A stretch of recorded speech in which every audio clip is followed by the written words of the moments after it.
Police report. Police report. Sa police report, Ang police report hatod kaninyo ni Board Member Nemesio Imi Lahi-Lahi, Board Member, 2nd District, Misamis Occidental, Chairman sa Committee on Peace and Order sa Sangguniang Panlalawigan. Police report. Police report. sa police report, usamis PNP sunod-sunod nga nakasikop og mga individual nga namaligya og illegal nga droga. Ano ang police report ni Johnny Tommy.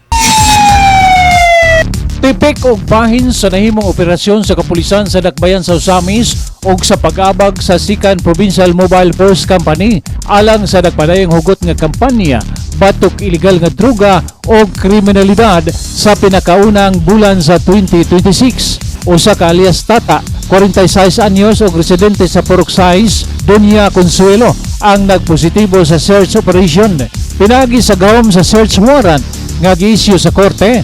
Way nahimo ang respondent sa search warrant ang paghatag og dalan sa mga otoridad aron himuon ang ilang trabaho.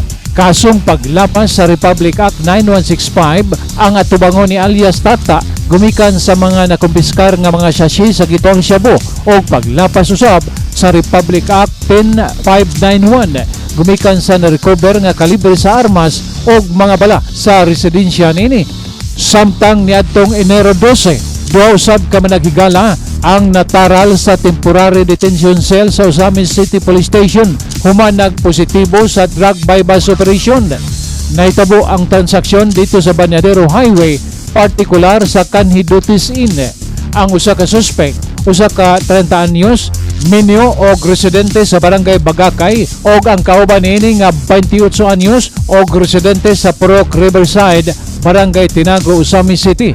Ang ulahing na bypass sa mga operatiba sa Usamis City PNP mao ang usa ka 49 anyos nga motor cab driver o residente sa Barangay Carmen, Usamis City. Din ang operasyon nahitabo sa May Agora.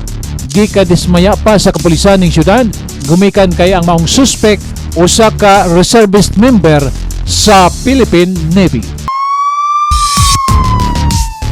Alang sa police report, Johnny Tommy reporting. Ang police report hatod kaninyo ni Board Member Nemesio Imi Lahi-Lahi, Board Member, 2nd District, Misamis Occidental, Chairman sa Committee on Peace and Order sa Sangguniang Panlalawigan.